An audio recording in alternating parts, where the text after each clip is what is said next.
कहते हैं 100 करोड़ रुपए का शराब घोटाला है, लेकिन इनको इतनी रेड मारने के बाद भी चवन्नी भी नहीं मिली इन लोगों को। संजय सिंह के बाद अरविंद केजरीवाल, अब देखिए होता है क्या। मरना मंजूर है, डरना मंजूर नहीं है। चाहे जितनी यातनाएं मोदी जी गए, नरेंद्र मोदी सरकार के भ्रष्टाचार के खिलाफ, अडानी के महाघोटाले के खिलाफ बोलता रहा हूं, बोलता रहेगा। आबकारी नीति से जुड़े कथित घोटाले के मामले में आम आदमी पार्टी के राज्यसभा सांसद संजय सिंह की गिरफ्तारी से सियासत काफी तेज हो चुकी है। इस गिरफ्तारी के बाद आप और बीजेपी के बीच नया सियासी घमासान शुरू हो चुका है। चलिए आपको दोनों पक्षों के बयान सुना देते हैं, उसके बाद ये भी बताएंगे कि आखिर ये मामला है क्या। साथ ही संजय सिंह के उस वीडियो को भी दिखाएंगे जिसे आम आदमी पार्टी ने उनकी गिरफ्तारी के बाद जारी किया है। आम आदमी पार्टी एक कट्टर ईमानदार पार्टी है। हम सब जानते हैं कि ईमानदारी का रास्ता बड़ा कठिन रास्ता होता है। आज अगर हम इन लोगों की तरह बेईमान हो जाएं, तो हमारी सारी समस्याएं खत्म हो जाएंगी। मेरे को 8 साल हुए मुख्यमंत्री बने। 8 साल में इन्होंने मेरे 7 जन्म छान मारे, लेकिन इनको कुछ नहीं मिला। कोई भ्रष्टाचार नहीं मिला, कोई गलत काम नहीं मिला। अब पिछले 1 साल से इन्होंने नया राग अलापना चालू किया है, शराब घोटाला, शराब घोटाला, शराब घोटाला।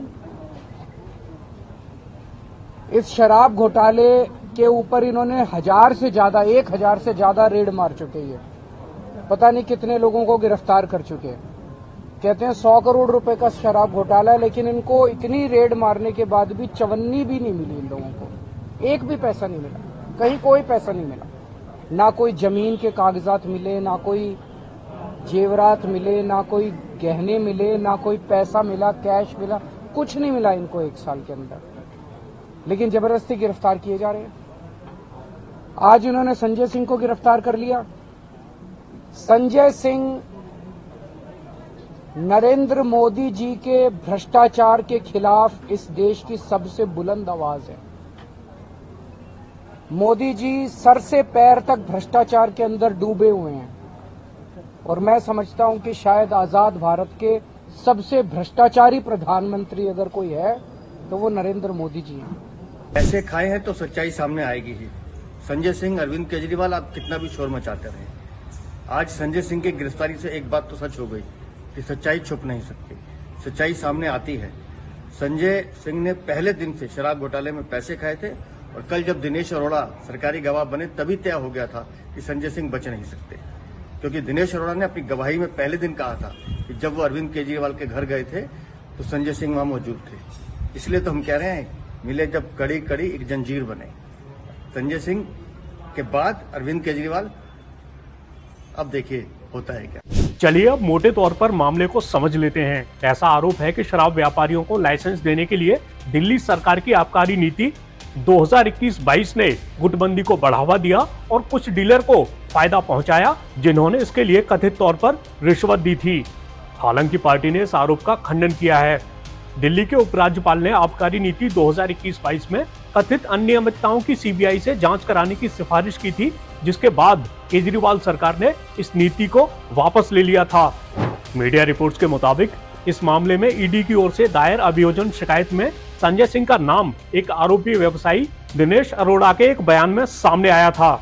दावा किया गया कि अरोड़ा ने एजेंसी को बताया था कि सबसे पहले उसकी मुलाकात संजय सिंह से हुई, जिनके जरिए वो मनीष सिसोदिया से मिला। शायद आपको याद होगा कि इस साल फरवरी में सीबीआई ने तत्कालीन उप मुख्यमंत्री मनीष सिसोदिया को आबकारी नीति मामले में गिरफ्तार कर लिया था। उन्हें नीति बनाने और लागू करने में कथित भ्रष्टाचार के मामले में गिरफ्तार किया गया था। अब फिर से संजय सिंह की बात कर लेते हैं। तो अरोड़ा के हवाले से दावा किया गया है कि उसने संजय सिंह के अनुरोध पर कई रेस्टोरेंट मालिकों से बात की और पार्टी के फंड कलेक्शन के लिए भारी रकम का इंतजाम किया। रिपोर्ट के मुताबिक इस मामले में संजय सिंह के एक लीगल नोटिस पर ईडी ने यह भी कहा था कि एक जगह सप्लीमेंट्री अभियोजन शिकायत में 4 संदर्भों में से एक जगह उनका नाम टाइपोग्राफिकल या क्लेरिकल एरर की वजह से आ गया था।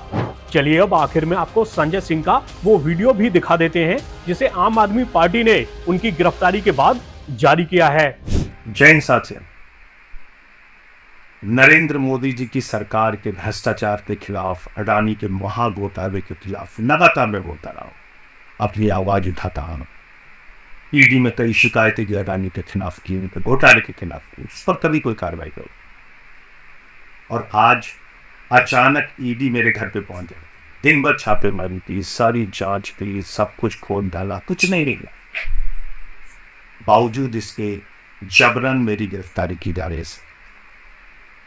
लेकिन हम लोग आम आदमी पार्टी के सिपाही हैं, मोदी जी से कहना चाहते हैं, मोदी जी आप चुनाव हार रहे हैं, बुरी तरीके से हार रहे हैं, और ये आपकी हताशा का संकेत है, ये आपकी हार का संकेत है। ये उदाहरण है इस बात का कि एक कायर, एक डरपोक प्रधानमंत्री किस तरीके से जुल्म करके, तानाशाही करके, लोगों को जेल में डालते चुनाव जीतना चाहता है।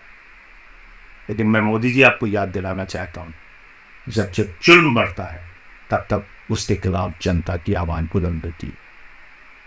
मैंने पहले भी कहा अपने साथियों से, आज से दोहरा रहा हूं, मरना मंजूर है, डरना मंजूर नहीं है। चाहे जितनी यात्राएं मोदी जी गए, नरेंद्र मोदी सरकार के भ्रष्टाचार के खिलाफ, अडानी के महाघोटाले के खिलाफ बोलता रहा हूं, बोलता रहेगा। आज दिन भर की छापेमारी में पूरा घर खोद डाला, कुछ हो नहीं मिला, बावजूद इसके गिरफ्तारी हो रही है। अभी दुनिया भर की झूठी खबरें प्लांट की जाएंगी, दुनिया भर के झूठे समाचार फैलाए जाएंगे,